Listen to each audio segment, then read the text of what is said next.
This post is based on week 3 of an Ignatian prayer adventure.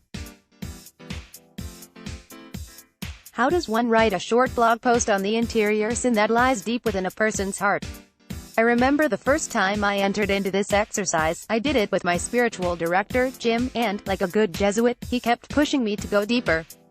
He asked questions like, why do you act in this way? What draws you to these actions and behaviors? And, my favorite, is that what you really think? The mediations that struck me this week were Day 5, my own history of sin, and Day 6, sorrow for sin.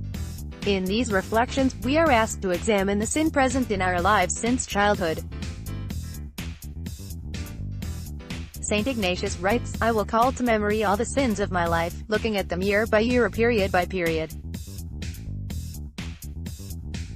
For this, 3 things will be helpful. First, the locality or house where I lived. Second, the associations which I had with others. Third, the occupation I was pursuing. SE 56. At first I found this task to be impossible, but the more I sat with it, the more I became aware of sin in my life. I came to remember the house I was raised in, important role models, and even the random jobs I had.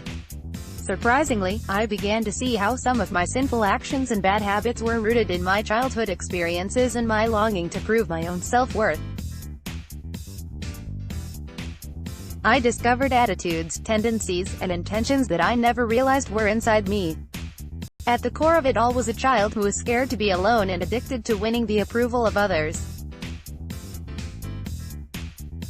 And at the same time, these deep anxieties were filled with a sense of self-centeredness, entitlement, and an ego that could fill the Grand Canyon. Sin finds a way into the places we are afraid to go, and Jim brought me face to face with the interior junk that I never wrestled with. In fact, I found Jim at a point where my ego and self-centeredness were killing me and I didn't even know it. These reflections and conversations reminded me that I wasn't invincible. They instilled in me a healthy sense of shame, and my sense of sorrow was tangible and true. And so this Lent, in my endeavors to recall my sin, I thank God for the strength to wrestle with my weakness, because coming face to face with sin is profoundly different when you know where it lives. I give thanks to the God who has looked upon me with